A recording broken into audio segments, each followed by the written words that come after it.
രാത്രി കുറച്ച് Arabic items കഴിക്കാൻ മൂഡായേരോ. ഞാൻ എങ്ങോട്ടും പോവാണ്ട് നേരെ ഇതാ ഇങ്ങോട്ടാ വന്നത്. ആ പേരും പറഞ്ഞിട്ട് കയറിയിട്ട് ആദ്യം കഴിച്ചത് അറബിക് ഐറ്റം ഒന്നുമല്ല, ഈ ഇറ്റാലിയൻ ഐറ്റായ അഗീലിയോ ഓലിയോ എന്ന് പറഞ്ഞ ഈ ഐറ്റം. ചിക്കൻ ബ്രെസ്റ്റും സ്പെഗറ്റിയും ഗാർലിക് ബ്രെഡും സോൾട്ടഡ് വെജീസലായിട്ട് നല്ല ടേസ്റ്റ് ഉണ്ടായിരുന്നു.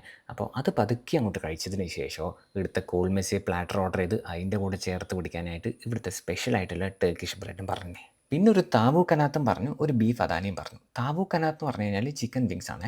പിന്നെ ബീഫ് അദാന എന്ന് പറയുന്നത് ഇതാ ഈ കബാബ. രണ്ടും മിക്കവാറും ഓരോ പ്ലേറ്റും കൂടി ഓർഡർ ചെയ്യേണ്ടി വരുന്നതാണ് തോന്നുന്നത് കേട്ടോ. നല്ല ടേസ്റ്റ് ഉണ്ട്. പക്ഷേ ഞാൻ ഓർഡർ ചെയ്തിട്ടൊന്നുമില്ല, പകരം വേറൊരു ഐറ്റം ഓർഡർ ചെയ്തു. അതാണ് ഈ ബേത്തി ബീഫ് കബാബ്. ഇത് cheese burst beef burger dressing was good, പക്ഷേ ആ ബന്ന് വളരെ മോശമായിരുന്നു. ഇത് ഞാനിവിടെ സ്പെഷ്യലായിട്ട് പറഞ്ഞ് ഉണ്ടാക്കിച്ച ഒരു ഐറ്റമാണ്. സമൂൺ ബ്രെഡിൻ്റെ അകത്ത് ലണ്ടൻ ഡെയറിൻ്റെ ഐസ്ക്രീം വെച്ചിട്ട് എടുക്കാൻ പറഞ്ഞു. പിന്നെ സമൂൺ ബ്രെഡിൻ്റെ അകത്ത് ക്വാളിറ്റി വാൾസിൻ്റെ ഐസ്ക്രീം വെച്ചിട്ട് എടുക്കാൻ പറഞ്ഞു കേട്ടോ. രണ്ടും കഴിച്ച് നോക്കിയ ശേഷം ഒരു വിത്തൗട്ട് ക്യാപ്പിച്ചീനോ കുടിച്ചു. അപ്പോൾ സ്പോട്ട് കണ്ണൂർ ഒണ്ടേൻ റോഡിൽ ആലുക്കൽ നഴ്സിംഗ് ഹോമിൻ്റെ ഓപ്പോസിറ്റുള്ള ടേക്വൈസ് ആപ്പശ്ശേരി.